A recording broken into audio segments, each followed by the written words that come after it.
Welcome to Money on Tap.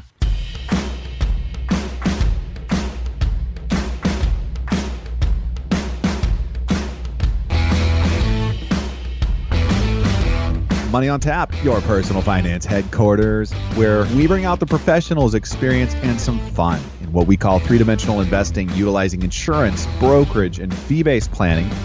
That's what we do on this show. We look at all sides of the issues, and we bring a fully independent planning perspective to the table. Thanks for joining us for Money on Tap with Seth Krussman and Ben Brayshaw. Today, we're going to bring you some highlights from our previous Money on Tap shows, some of the very best of what you need to know when you're talking about money, about your money. In our first segment, Seth and Ben discuss rules you can make and rules you can break when it comes to your retirement planning. We're going to start making rules right out of the gate because you got to have the rules in order to break them, right? I think you're right, Seth. I mean, we fooled around with that, but I think honestly, yeah. Let's talk about what the foundational pieces are. We always talk about foundations. Where do you start? And we got, there's 1,000 rules I could come up with, but we came up with 4 and 4 rules to make, and I got 4 rules we can break, and I love breaking rules. For starters, we're going to make a plan and we're going to stick to it. We really, within this we tuck in this idea of investing with intention. And what we're looking to try to accomplish here is just some parameters. We're going to give ourselves some bumpers to make sure that we get down to those pins and we knock them all over. If you've ever done any bowling with those bumpers, but when we shift in any of these things, it's intentional. It's with thought, and we really are only trying to make these shifts when we're running it by a professional.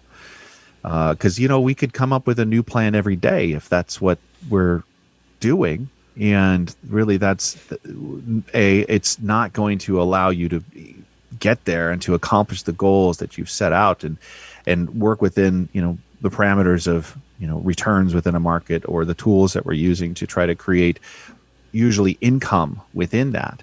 And living within a budget is, potentially part of what that looks like for you.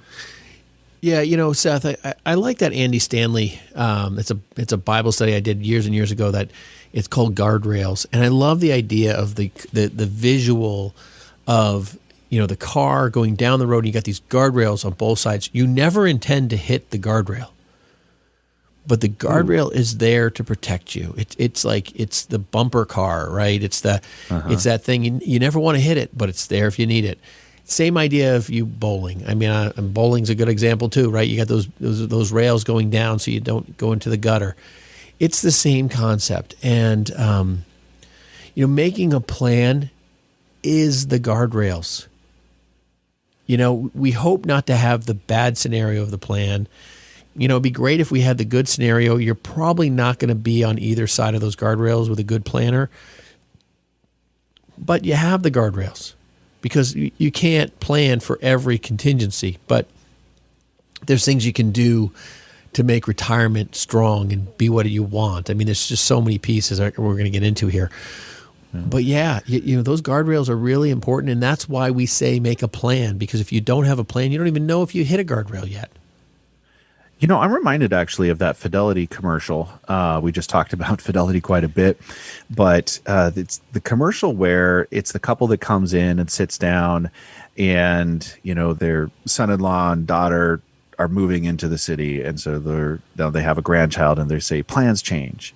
And I think that's kind of the tagline that they've got there. And I think that's a really interesting concept and one that we work with all the time. I think what we're trying to say here is not that life doesn't happen and that we don't have the ability to shift the direction that we're going. Great, the pandemic. One of the reasons we're doing this show is really because we're going to break some rules that have been pretty hard and fast in the industry. But post-pandemic, we've just learned so much about being versatile, being nimble, being able to change plans. But the point I think is here is if, like, for instance, you have your your Google Maps or your Apple Maps or wherever you're going, and you can see the fastest route that it's going to take you. But sometimes there's an obstruction. There's something happening down the road you can't see, you're not aware of.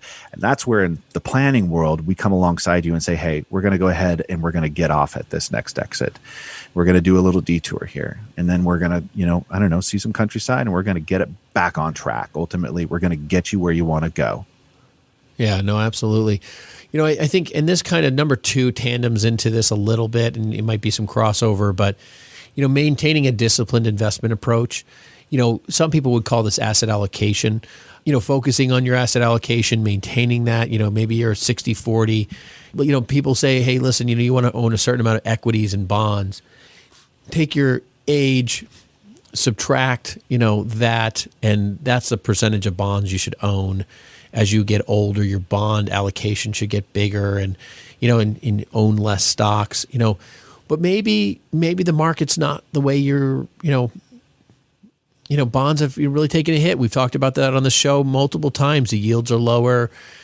People are concerned about inflation, and if rates go up, the bonds you buy today will be worth less tomorrow. There's all those concerns, but maybe you are looking to dislocate from that traditional asset allocation model. Maybe you have a new version of an asset allocation model, but whatever it is, make it a disciplined approach, understand the pros and cons. Maybe you want to take on more risk. Maybe you want to own stocks instead of bonds on maybe you're going to say, I'm going to take my age 150 and subtract it or something. I don't know. But whatever that is, especially if you're going to dislocate from a standard, do that with a professional. That's not something to fool around and say, oh, I just think this works. And don't jump around. That's why I always tell people, I always think of that song, jump around. I'm not going to sing it for anybody, but I think about that. And it's like, it's like this, I've seen it like on TV. I don't know, a Coke commercial. I don't know who does it, and you see everyone's jumping it looks meaningless. It has no real design. It's not, you're just jumping to jump, and people do that. And that's a really costly and usually very poor investor outcome scenario. So I always tell people, maintain a disciplined approach. And if you have to adjust the sails. You're still sailing in the same direction, but maybe the wind changes, and that's where the adjustment comes. So a little bit of history here. Why are we saying these are things that we need to stick with, or we're going to go ahead and break? If you take a look at how long some of these rules have been around, I mean, this goes back to before ETFs. Mutual funds were not very common.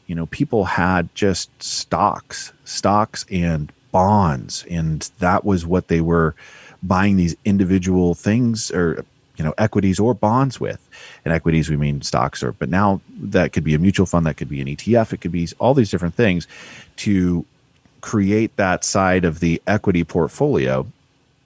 And it's been around for a long, long time. So what has changed in the industry? Ben mentioned yield, which was predominantly where people would go for distributions and income. And the idea here was that the math around this was, we're going to have a more volatile, more equity portfolio the younger you are, moving towards that bond side being greater as you get closer to income needs and retirement. And what that would do would stabilize that portfolio and create more income. And we're still saying here, this is really critical for you to not get way over your skis and just be, holding on for dear life with an equity portfolio in retirement and trying to figure out how to create income from that. On the other side of that, you can't have too much in the side of like that bond side where you're just not generating enough for you to live on. And so it's really understanding what is the right balance, and there's ways to craft that income outside of the traditional equity bond side that ultimately can bring a greater enhancement to your retirement income, and some of these strategies that are more long-term that you can participate in to ultimately not outlive the assets that you've created to move through retirement. No, that's well said, Seth. That's well said. I think number 3, and this is a rule to keep forever.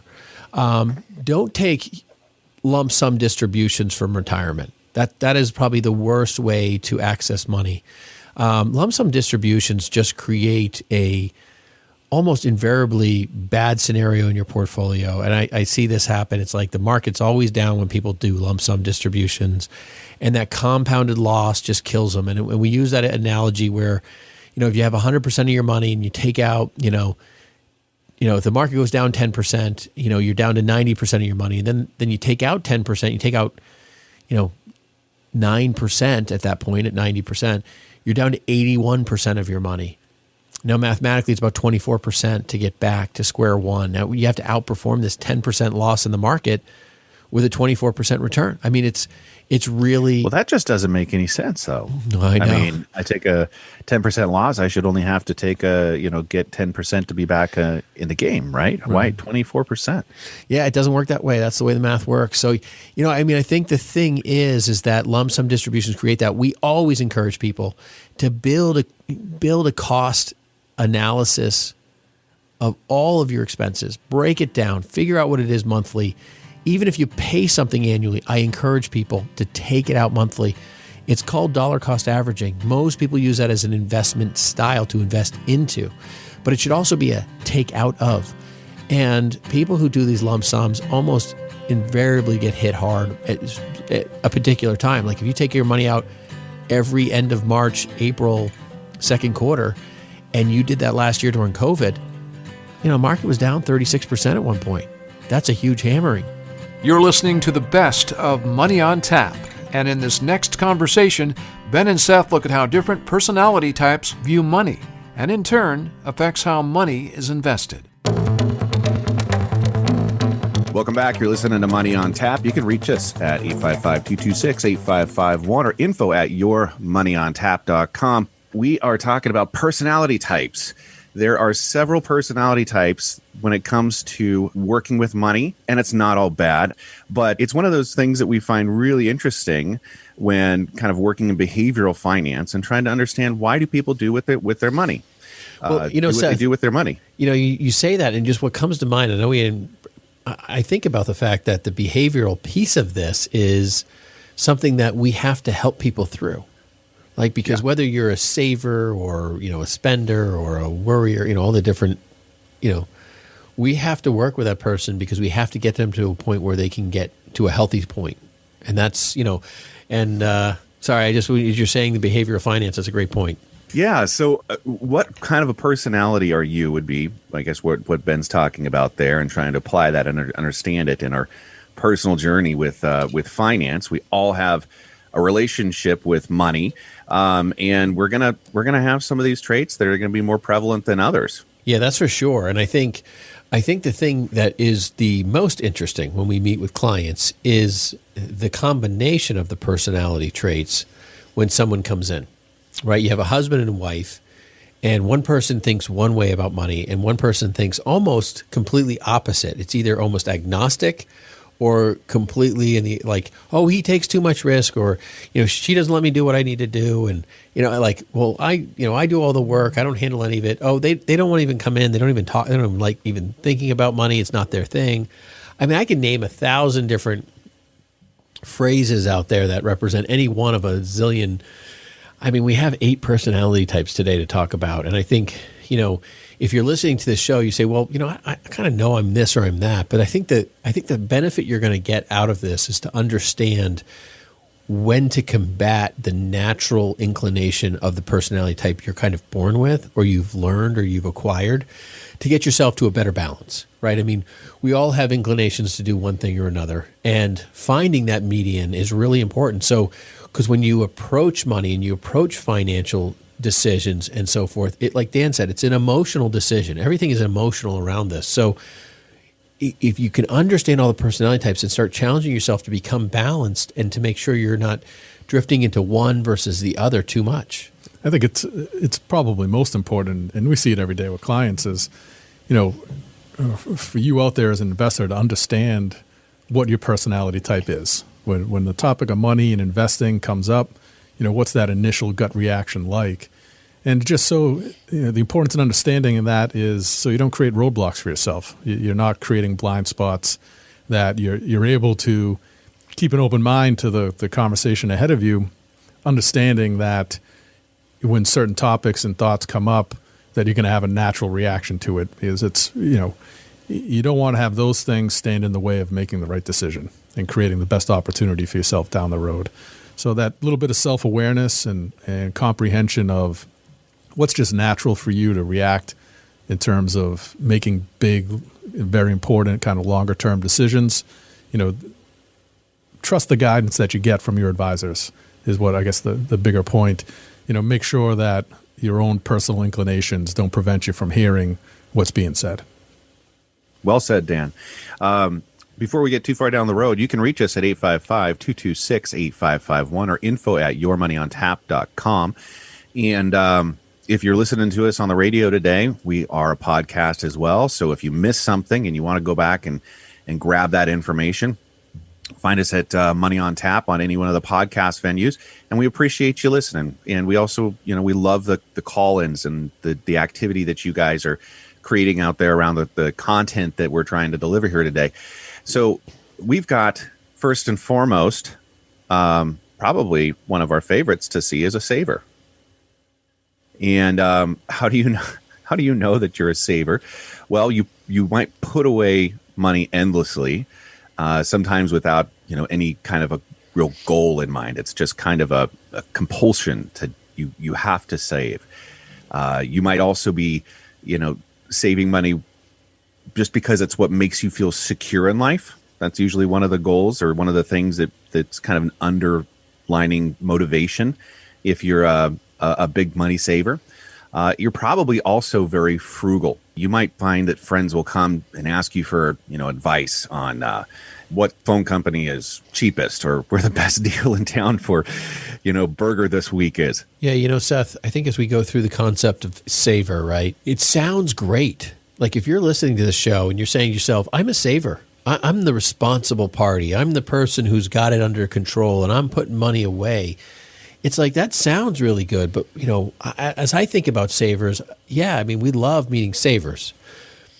But if you're a compulsive saver, you can become really overly too cautious to the point where you actually cost yourself money, where you're no longer saving.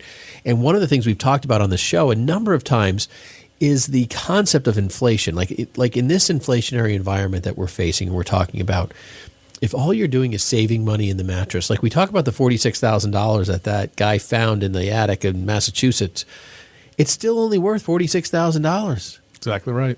It's less now.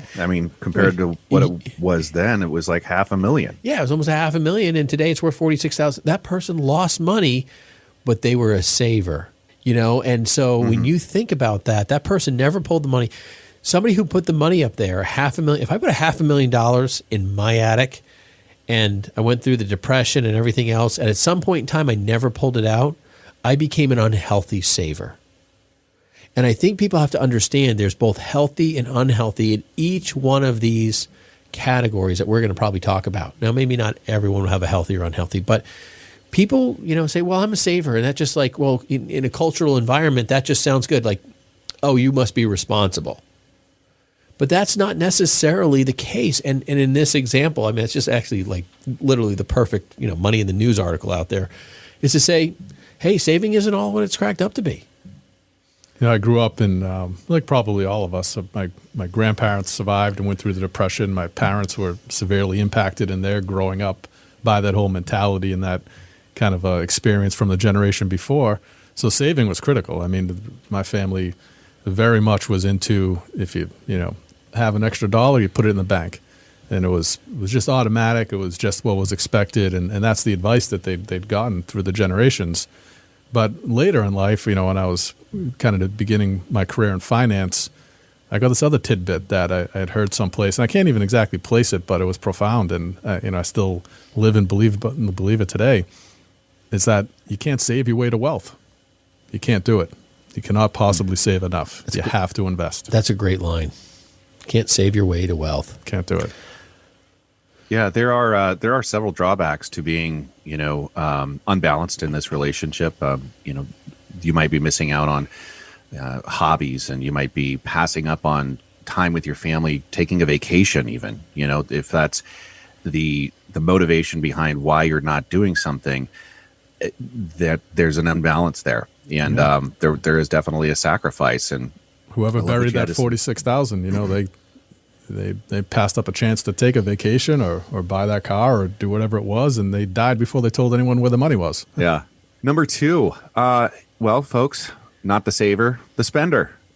You're a spender. You probably already know this, and you've had other people try to talk you out of making some of these decisions. But what are the indications that that's you? You're buying just stuff you don't need. Frankly, you've got a tendency to probably treat people to a special something just for no particular reason. You might be kind of like an emotional buyer as well. Like if you're kind of spending creates a satiating type of a feeling to alleviate stress for a lot of the more compulsive spenders that we find. Yeah, I think I just identified my first hybrid too. My wife is a bargain shopper for stuff she does not need. And she's not a subscriber to our podcast. That's why I can get away with that, Ben. I think that's an interesting piece about that, right? So there is the spender. We all know a spender, and when we use the word spender, there's that negative connotation too. Are there good spenders? I mean, you have to know when to spend and when not to spend, right? There's a balance of when to save and when not to save, and when to spend, when to invest. And but if you don't have kind of guardrails inside each of these things, where you're saving appropriately, you're spending appropriately, any one of these personality traits can really get out of whack. And that's one of the things that I think is a complicated issue for most of our listeners. I mean, there's not a person, any of us. I mean, I know both of you well. I've known both of you for 20, 25 years, and we all know each other's pitfalls. I know your pitfalls. But we all have that, where we save, where we spend, what our personalities are. And honestly, it's the differences of us as partners and all of us and how we look at where we spend our money. I mean, I love, Dan is much more conservative financially than I am. Like, that's just our nature. Like, it doesn't mean that it's good or bad, but it's interesting because our balance in that conversation is really interesting as well. And then Seth's almost a little bit more out there. He's very in tune with where to spend money for a lot of the pieces that we need. And so, like, sometimes I look at it and say to myself, I might be middle of the road between the two of you, but then sometimes I know I'm not. But it's like I can jump into the spending thing very easily. Dan knows that. Yes, he can. Dan's ready to go recycle stuff. So how can we use this again? But there is a balance, and we all know that because we engage that in the industry. And I think that's something that, when God pairs you with somebody, and you talk about your wife, I mean, you guys are probably perfectly paired, between the spending and not spending. So that's an interesting piece. Separate checking accounts, Ben. Separate checking accounts. Folks, you're listening to Money on Tap. You can reach us at 855-226-8551 or info@yourmoneyontap.com. We're going to take a quick break, and we'll be right back. If you're listening today and, your questions are outside the box of estate planning or financial planning or any number of the pieces that we kind of traditionally talk about, don't forget that Brayshaw Financial offers auto, home, and business insurance. And we have an entire department that handles all of that for you. Give us a call at 855-226-8551 and be happy to take care of those needs for you. Or email us at info@yourmoneyontap.com. More Money on Tap in just a moment. Hey folks, Seth Krussman, Brayshaw Financial Group is our company, and we bring to you Money on Tap. I say we, that's Ben and I. We have a lot of fun doing this show. And one of the things that we love about doing Money on Tap is that our goal for you to have access to the financial planning world. How do we think? What are we doing? What are we talking about? Raising the bar of your financial education. It's so critical. And that's what we're doing here. The other side of this is as well, we're financial planners. If you are looking to work with a financial planner, if you want to have that playbook for you to understand the important things right now and how you're going to get to your goals or how you're going to retire successfully. That's what we're doing as well. If you have $250,000 of investable assets, give us a call. It's free to you, and it is worth your time to pick up that phone and give us a call and discover what complete wealth management looks like. Ben and I are excited about the opportunity to partner with you and give you that financial plan that's going to make the next step so much better understood and get you where you need to go. This is the best of Money on Tap. And in our next conversation, an important piece of information about Social Security and taxes, and how you can better structure your finances to avoid being overtaxed. We know that we talk about taxes, we talk about financial planning, and it is what it is. You know, what I mean by that is, if you have income, you probably have taxes, you probably live somewhere, and we got to try to understand this stuff. And one of the things that most people just don't even really understand around how income and retirement income and taxes work is that they probably are paying taxes on their Social Security. Or if you do understand that, you may not realize that there's some ways to put your income together differently to affect the taxes that you're getting taken out of from those Social Security benefits. And that's what the show is about. And there are going to be numbers involved. there's going to be some part of it that might just be a little drier than other, but it is the cake that we bake. You know, at the end of it, we want to put this thing together in a way for you that really allows you to have control over the product, over the outcome of your income. And that income really can mean a big difference from, a lot of decisions that you make all the time. Seth, one of the things about preparing income is just how much you get to keep. I mean, that's what people really are. That's the conversation a lot of people don't really understand how to communicate to financial people or CPAs is like, I just want to keep more. This is how much you need to keep. And I tell you, people come in the office and they say, this is how much income I need. And I'm like, is that how much you need to keep? Or is that how much you need to make? Because you don't know how they're calculating it. Everyone's looking at it differently. And you'd think most of them are like, well, I need, $50,000 to live off of. Well, that's one way of communicating it, but you still don't know if they're calculating their taxes in that. And so we have to have that clear conversation. And invariably, every one of the people who are really entering retirement right now are absolutely considering that Social Security is a primary provider for their retirement. I would say that people in our, 25-year-old age bracket don't consider Social Security as even a possibility, right? So us 20-year-olds, we're out there, we're saying, hey, listen, Social Security is not going to be there for us.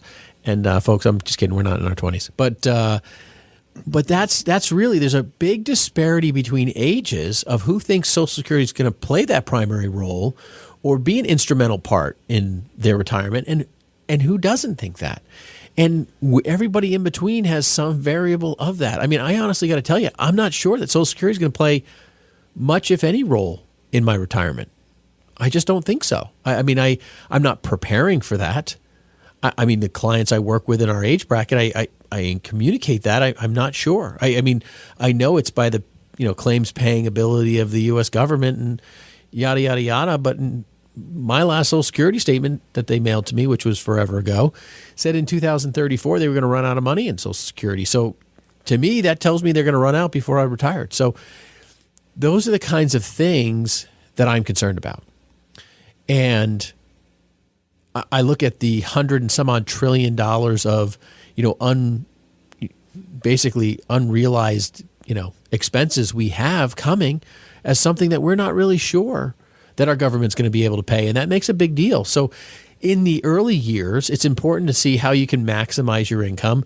And that really brings in a lot of different issues when it comes to Social Security, because there are people out there, and Seth, you've seen it a zillion times, where they say, hey, listen, why? I think it's line, I don't know if it's 17 or 18 or 19 on your your 1040, but it says, hey, this is your Social Security. It's kind of in the middle of the page. And then to the right, if it has a number written in there, it's a percentage of that Social Security, or there's nothing there. And if they're bringing that number all the way over to the right, that means that's getting added back into your income to be taxable. And people say, hey, wait, I wasn't planning on, I'm in full retirement age. I thought I could make anything I want, and and like all this stuff. And it's just not the case. It's just not the case. I mean, I feel like my hands are tied here, right? When we just talk about this, because it's like, what am I going to do? I mean, as far as, how to adjust my gross income, or, gosh, I mean, because that's not a goal I have, to lower my income. What are some of the other things that I can do to try to lower my taxes, or try to move this number one direction or another? Well, some of the factors that people don't realize early on is that, they have the ability to kind of convert where their money is. You can move money from one place to another. And depending on where you're at, and this is much more preferable for a lot of people to be doing this planning work ahead of time, to be able to maybe pay taxes where they're at right now, and maybe move some money into another direction where it won't be seen as a taxable or a line item affecting that Social Security tax. And what do I mean by that? Well, Seth, I'm talking to myself right here, folks. What I mean by that is I'm talking about taking, for instance, ordinary income, or what would be considered ordinary income in your retirement, which would be your IRA money. Okay. Take that IRA money that you're collecting right now, or that 401k money that you're collecting right now, and try to put it into a tax advantaged retirement account like a Roth IRA. And there's other places to put this as well. It's just one of them that, shows up for us, or people, for the most part, we all kind of get that. And some 401ks have that option within the 401k to move those monies over to the Roth. So what is that going to do? Well, what that's going to do is, for one, it's going to create some taxability right now in your current, in this current year, and paying the taxes right now will then create, basically that money will go over into the Roth, where you won't have to account for that as income towards your Social Security. Seth, you make a great point about the Roth, because the Roth comes to you as tax-free income. And I think that's really good. But people are like, well, why is that important? When do I become vulnerable? When is my income issue a problem when it comes to Social Security? And it's probably going to shock a lot of people here that are listening, because, basically your Social Security starts getting added back in when your gross income, including Social Security, is at least $25,000. Now, for a lot of people, they're easily crossing that number with Social Security. And then we have this whole math. So it's $25,000 for couples filing jointly with a 50% calculation of adding Social Security over. And for married filing jointly, it's like $32,000. But they add 85% of your Social Security benefits in to be taxable when your individual income is $34,000 and your gross joint income is over $44,000. So let me back up. There's a lot of numbers. So basically, you're telling me, Ben, that somewhere between $2,000 and $1,500 a month of income for me makes my Social Security benefits taxable. And I'm saying, yeah, roughly, yes, you need to start having a conversation with your tax person. That's a 50% level. Now, if you're making somewhere between $3,000 and almost $4,000 a month in income, about 85% of your Social Security benefits are going to be added back in to be taxable. That's a big deal. Now, there's a lot of things that people don't understand about this, because it's not just like, hey, I work this side job, I'm doing this, I'm doing that. They're adding all sorts of income in. They're even adding in, and I want everyone to listen very carefully, because this is one of the things that is just kind of like, I feel like it's a kick in the teeth. This is that one item, that one nugget that everyone's like, really? And this is where they add in those muni bonds, those things that people say, hey, buy these municipal bonds, get some tax-free income, and whether it's state or federal, whatever, irrelevant of it. It's like, hey, I saw an advertisement for that just the other day. Yeah, I mean, people are always advertising these tax-free bonds. Well, they are tax-free, but the income from those municipal bonds is added back in to do the calculation of whether or not they bring your Social Security in to be taxed. And this is a big, big deal because a lot of people say, oh, I mean, I've met financial advisor after financial advisor who has shoved people into large tax-free bond options to basically give the client tax-free income. And then all of a sudden their Social Security starts getting added back in and you're like, why aren't people educating on this? And it's because they just don't know it. And so if you, have a lot of tax-free bonds and that's part of your primary goal, go check that. I can't remember if it's line 17, 18, 19. I'll have to check that out. But if you have a question, give us a call. You can bring your tax return in. I can tell you in 2 minutes, first page, whether or not you're paying taxes on Social Security. And a sit-down meeting in probably an hour can figure out whether or not, we can try to get that number down or reduce your taxes or restructure because there's lots of opportunities. And Seth, you bring up a Roth, and I think that's where planning comes into place.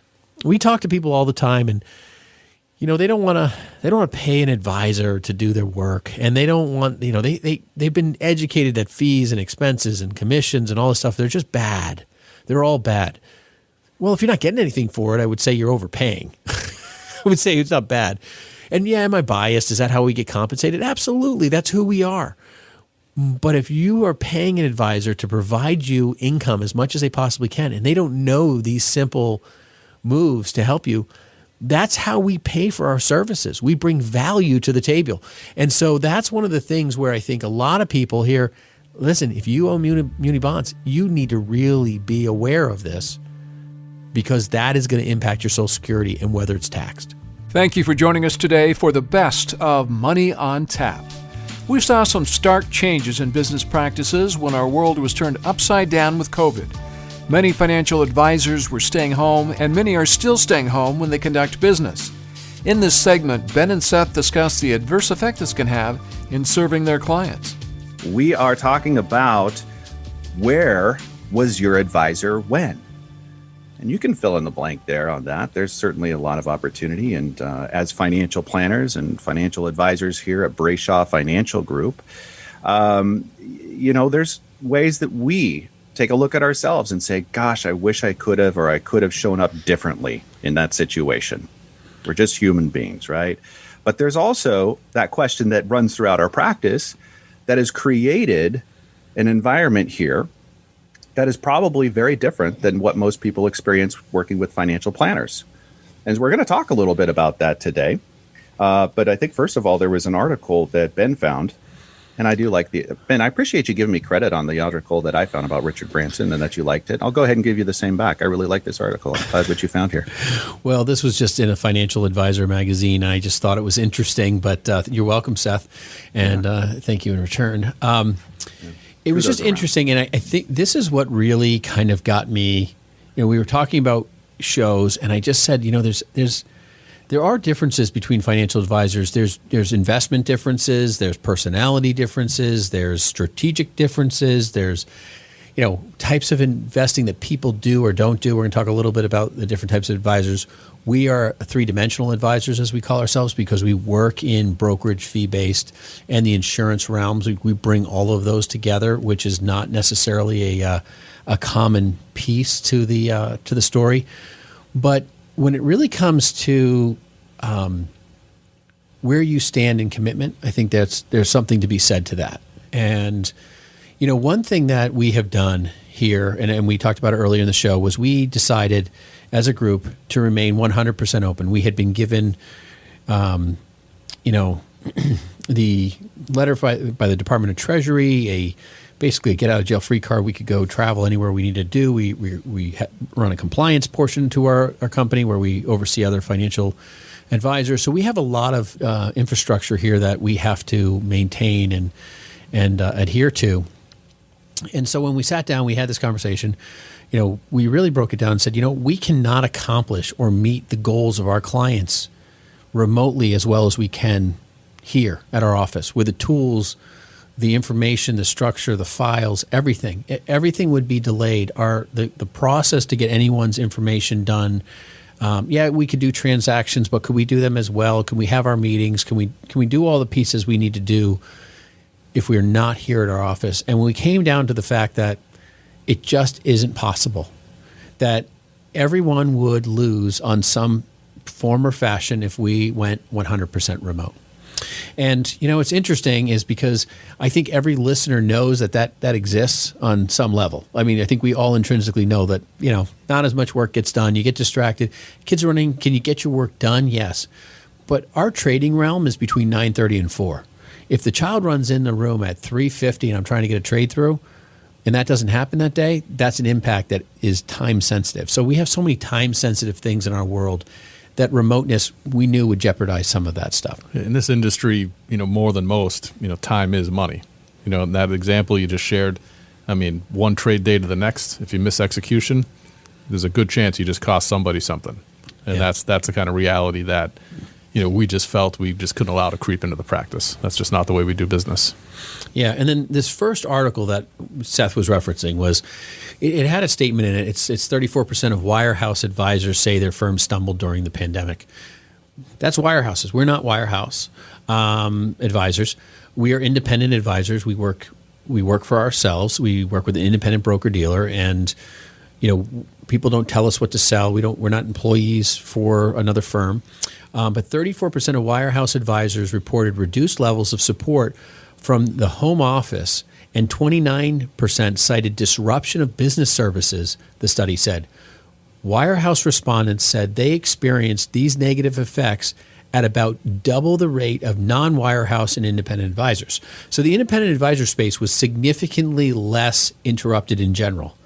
So if you're working with a wirehouse, you probably experience some of those problems because they're well known. If you are one of the lucky ones, that's great. I'm glad that worked out for you. But this is the real deal. Like, what is going on? And why is this such a big deal? Because what I have found is that advisors are still not back to the office. I mean, I literally know hundreds and hundreds of advisors who, we meet at, this, that. Listen, I went to a CE thing that had a golf thing in the afternoon. It was great. I had to go to the CE. It was one of the things I needed to do. Continuing education for education. Those, yeah. You know what? Almost every one of them was working for their house, and I was like, oh, well, we never closed. I'm like, how did you do that? There's no way.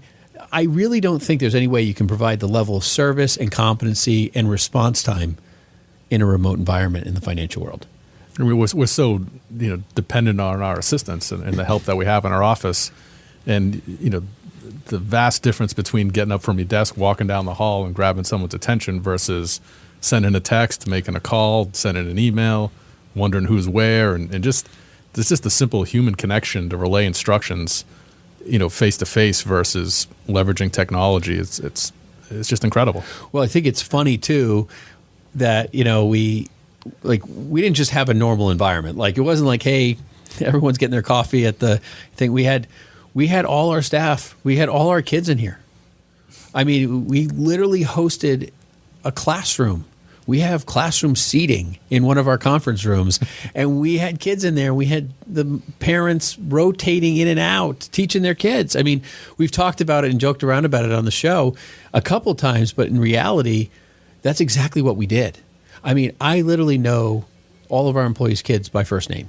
I mean, yeah. They come in, they want to talk to me. I spent a year with them. I spent a year with these kids. I know these kids. They're my family. You're Uncle Ben now. Yeah, Uncle Ben. This is the best of Money on Tap, and we appreciate you joining us today. In our last segment, Ben and Seth look at some important tools in our investments, mutual funds and ETFs. We're going to talk about these instruments. We're going to talk about the reasons why. And then, you know what? There's all sorts of tools to be using for your investment. And a couple of them that we're going to bring to the table today just happen to be mutual funds and ETFs. Yeah, there's a lot. I mean, we've talked a little bit about in the beginning of the show, but there's a lot of conversation. There's scuttlebutt everywhere about ETFs. And there's no question that there's something going on. And when we see things happening in the marketplace, it's usually in response or reaction to something that's driving that. And I think that's really where we want to dig in. I want to dig into, why are people prying out this ETF conversation more and more? And I mean, ETFs are, newer on the spectrum than kind of the mutual fund conversation. Talk a little bit about some of the generalities of the differences here, but not in too much specifics, but give you enough to try to understand where they're going and why this is happening. And, it may be right for you. It may not be. That's not really the point of this show today, to give you information on making a decision on buying one or the other. But I will tell you that there's reasons for why there is a lot of movement here. And I'm looking forward to kind of digging into that and bringing some awareness to where this is going to go as we move forward, because there's a lot around this. Yeah, it seems like it's more and more a hot topic, but ETFs have been around since the 90s. I think the first one created was up in Toronto in 1990, and the first one publicly traded in the U.S. goes back to 93. So they've been around quite a bit of time, but day by day, article by article, more and more, they come up in the mainstream media and in conversation with clients. And the question kind of comes back to also frequently, what's really the difference between that and a mutual fund? They both look like a bundle of investments, a basket full of stocks. So what is the difference? And I think, I want to say, first of all, we just don't give enough credit to those Canucks for, being what they are. I mean, they're innovators. Right? Innovators. I mean, what else are you going to do? You're up there you guys are in the freezing cold as well. But they convinced us to fight all their wars, so whatever. Yeah.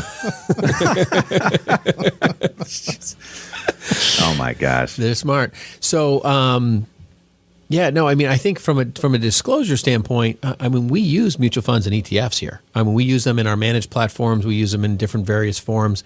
And I don't think that we have a necessary preference to one or the other. We really look at value concepts of where we think money would be best suited. And then we look at the open architecture of what we can invest in, and we choose those. Sometimes we choose baskets of equities. We buy straight up stocks. However we can accomplish what our goal is. I think about our one, large mid-cap value portfolio that we have, which is, just 25 stocks. It's 25 stocks we use, we rotate. It's that. It's not a fund. It's not a mutual fund. It's not an ETF. It is straight chosen equities by us. And then, it is, but how we choose them is really interesting, though. We should probably do a little video on that, because the spinning wheel of large cap value stocks out there that we throw on the board and then we just start throwing darts on it while it starts spinning, that is so much fun. So much fun. Even better when you blindfold it too. Yeah. And Ben, runs through and we get I try to get Seth to hold the board up. Yeah. It's fun. I did that one time. That was it. No more. Yeah, no, we have some internal architecture around our choosing of equities in that space, and we use that for a specific type of client, a specific type of play. But we very much use ETFs and mutual funds as well in a very different capacity, but also in managing money for our client base. So let's get into the conversation around kind of some general differences about mutual funds and ETFs. And I think I probably want to first start off with what is a mutual fund? What is an ETF? Really, when you actually break it down, they're both culminations of stocks. They both have... Or bonds. Well, if you have a bond fund, right? So that's not a mutual fund. So a bond fund would be a culmination of bonds, the loans made to companies. Stocks are when you own an equity position and you're an owner in a company. Now, when you own a mutual fund, traditionally there's a whole bunch of stocks inside there. There could be 1,000, it could be 5,000 stocks. They own a little bit of each here and there, and it could be that you have a growth or a value-based, or it's a large or a mid or small cap kind of mutual fund, and those are based on specific areas of development, right? So you're looking at trying to either create growth or get exposure to the small investment, the small business world or the mid business world or the larger blue chip business world. Maybe you're looking for a growth fund or a value, you're looking for yield, or that's where that is. Where the ETF space plays, it's a little different, is it's a smaller basket of stocks.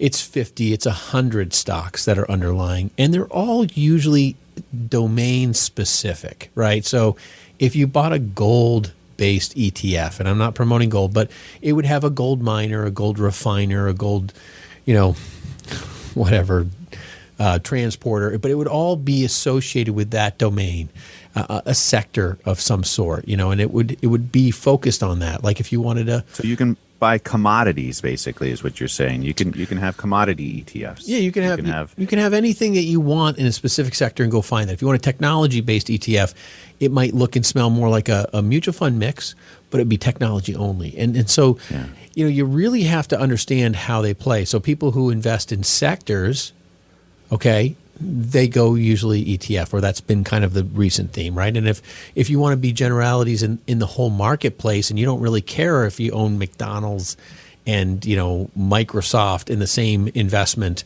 even though they have no parallel correlation at all, then you're going to find that kind of investing style more in a mutual fund.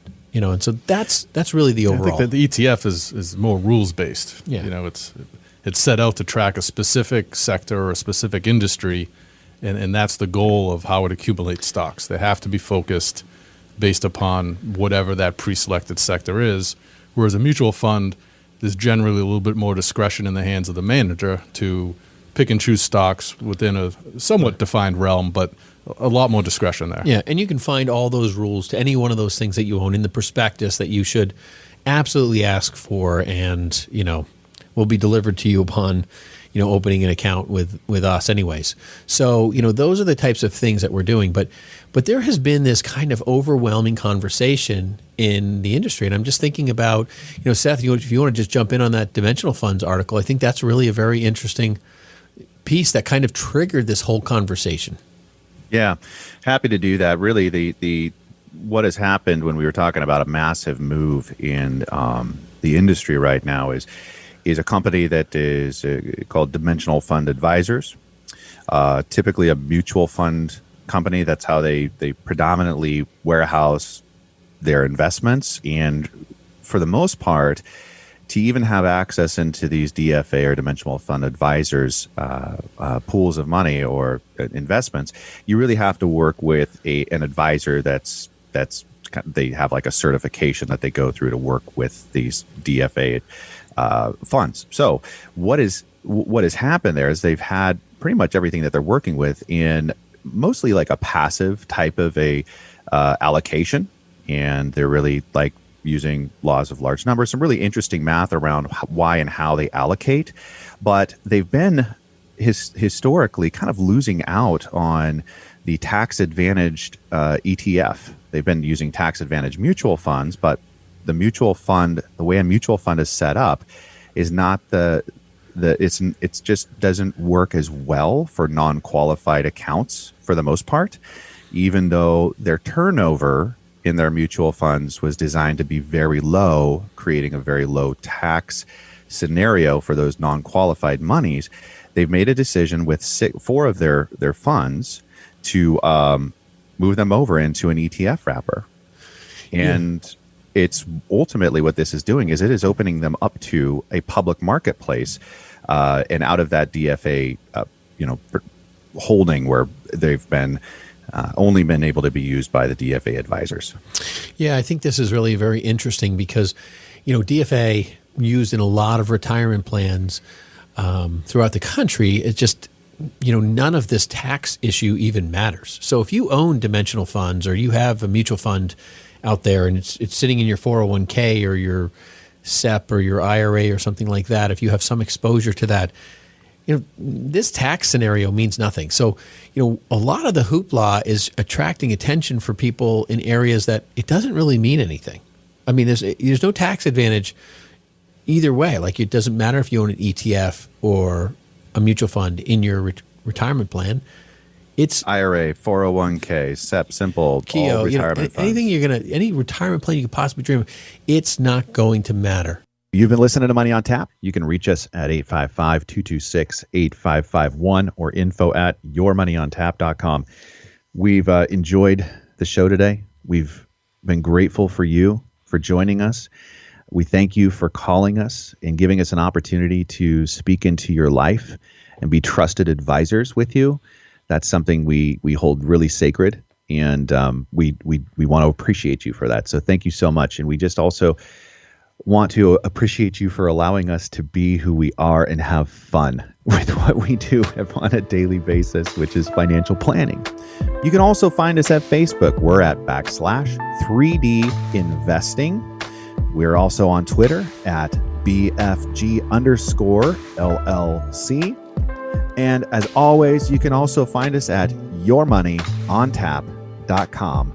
Thanks for listening. Thanks for liking our podcast. We appreciate you, and we can't wait to make it a great day and a great life with you here at Money on Tap.